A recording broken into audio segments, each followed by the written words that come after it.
आचार्य जी, क्या बिना गुरु दीक्षा के नाम जप किया जा सकता है? मैंने किसी गुरु से दीक्षा नहीं ली है, बस भगवान के नाम से प्रेम है। क्या बिना दीक्षा के नाम जप करने से कोई दोष लगता है और इसका पूरा फल मिलता है या नहीं? तो देखिए भाई, इसमें फल भी मिलेगा और किसी प्रकार का कोई दोष नहीं लगेगा। पहले तो इस बात को हटा दीजिए कि गुरु से दीक्षा नहीं ली है और नाम जप करना शुरू कर दिया है तो दोष तो नहीं लगेगा। तो उसमें कोई दोष नहीं भाई, और इसका फल भी आपको मिलेगा।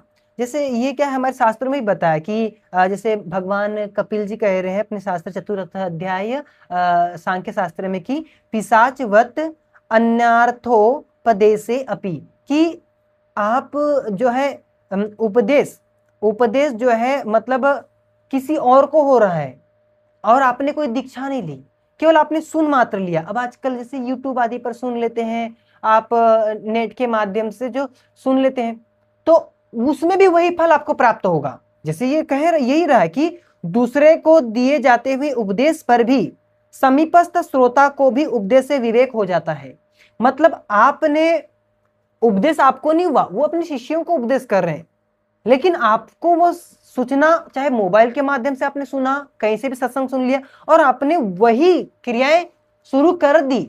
जो व्यवहार वहां पर आपने गुरु को सुन के वहां करना था, वह क्रियाएं यहां पर भी अपने घर में और जहां आप रह रहे हैं वहां आपने कर दी, तो वही फल आपको भी मिलेगा। कहे यही रहे, सूत्र यही कह रहा है कि जैसे अर्जुन को कृष्ण द्वारा उपदेश देते हुए समीपस्थ जंगली अति शूद्र भील को भी विवेक हो गया था। देखो ये कहानी है कि जब अर्जुन जी को जब कृष्ण द्वारा उपदेश हो रहा था तो अति शूद्र एक भील वहां पर था, तो उसको विवेक, मतलब उसको भी विवेक, और विवेक से क्या होता है, ईश्वर की प्रभु की प्राप्ति हो जाती है। और जैसे पार्वती जी जो है, पार्वती को शिव द्वारा उपदेश, शिव जी द्वारा उपदेश दिए जाते हुए पास में सुनते हुए पर्वतीय जन एक शूद्र सेवक था, उसको विवेक हो गया था, उसको प्रभु की प्राप्ति हो गई। मतलब ऐसा नहीं कि आपको एक गुरु की दीक्षा लेनी ही पड़ेगी, ऐसा नहीं है। आप किसी भी वर्ण से हो, किसी भी जाति से हो, किसी भी संप्रदाय से हो, किसी भी धर्म से हो, अगर आप ईश्वर की भक्ति करते हैं, देखो कार्य साधन करेंगे, साध्य की प्राप्ति होगी।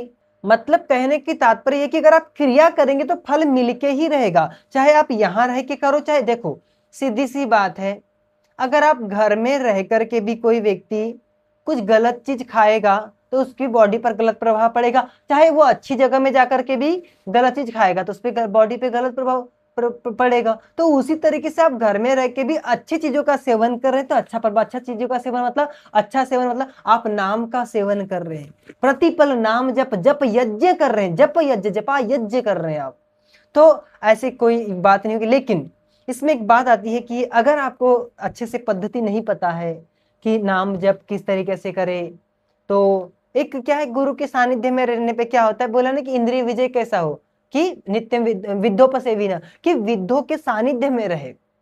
वृद्ध मतलब कि वृद्ध का मतलब यहाँ पर वो नहीं लिया है कि कोई 80 साल के कोई बूढ़े व्यक्ति है और कुछ भी नहीं पढ़े, उससे नहीं लिया है, वहां पर रहे वो एक अलग विषय है। लेकिन यहाँ पर लिया है कोई सन्यासी, कोई महात्मा के सानिध्य में रखे। तो आपके नाम जप जब शुरू भी कर दिया, अभी तो केवल नाम जप की अपनी बातें सुनी है और नाम जप शुरू किया तो मणिराम तो बीच में आएगा ना आपका, मणिराम, मन बीच में आएगा, अरे ये कर लो, ऐसा कर लो, अरे मन, अरे यार, अरे आज तो ये खा लेते हैं, अरे नाम जप से क्या होता है, कितने सारे लोग बीच में मिलेंगे, अरे क्या नाम जप करते हो, अरे ये तो बुढ़ापे के काम है, अरे अभी तो कुल वो क्या क्या आज के युवा शब्द प्रयोग करते हैं, ऐसा रहो वैसा रहो, ये करो, अरे चलो आज ये वीडियो देख लेते हैं, चलो आज मूवी। तो इनसे कौन बचाएगा?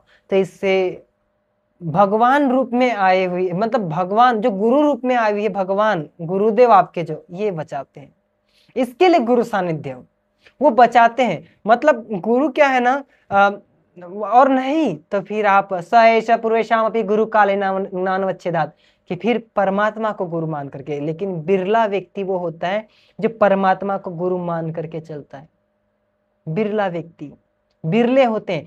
वैसे तो हमारा अंतिम गुरु तो परमात्मा ही है, स एष पूर्वेशाम भी गुरु कालेना नवच्छेदात, कि सब गुरुओं का भी गुरु, परम गुरु वह परमपिता परमेश्वर ईश्वर हमारा गुरु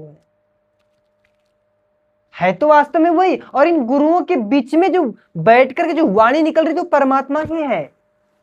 मत ढोंगी जो पाखंडी से कोई ऐसे हो तो उनकी मैं बात तो नहीं करता, उनका विषय अलग है। लेकिन आज भी जो संत महात्मा जो गुरुवर ऐसे हैं जो सही रास्ता दिखाते हैं, जो निष्काम भावना से, जो समर्पण और जो ईश्वर प्रणिधान को पूरा जीवन में साक्षात करते हैं, उनकी मैं बात कर रहा हूँ। तो ऐसे सानिध्य मिले तो फिर तो जीवन सफल हो जाएगा। पर आप ऐसे करते हैं, आप घर में ऐसे जाप कर रहे हैं तो इसमें कोई दोष नहीं है, और कोई आपको कोई ऐसा नहीं कि फल नहीं मिलेगा, पूर्णतः फल मिलके रहेगा। बस किसी प्रकार का अपना जो भोजन है, किसी प्रकार के दोष को अपने अंदर ना आने दे, बुरी संगति ना रखे, अच्छे दोस्तों को के साथ रहे, कोई गलत क्रिया न बनने पावे, ब्रह्मचर्य का पालन करे, व्यायाम करे, प्राणायाम करे, और 24-24 मिनट, 48 मिनट, आधा आधा घंटा, 1 घंटा किसी एक आसन में बिना हिले डुले बैठे, और नाम जप लगातार। नाम जप कभी ऐसा हो रहा है कि नाम जप करने का मन नहीं कर रहा, स्वाध्याय करते रहो, थोड़ा बहुत अपना, कभी भगवत गीता पढ़ ली, कभी विदुर नीति पढ़ ली, कभी रामायण पढ़ ली, कभी सांख्य दर्शन, कभी योग दर्शन। देखो ये बहुत अच्छे हैं। पता है जब हम शास्त्र पढ़ते हैं ना तो एक अंदर में क्या होता है कि वो नाम जप करने की एक रुचि बढ़ती है, उसका महत्व समझ में आता है कि शास्त्र में महत्व बताया। ध्यान क्या है?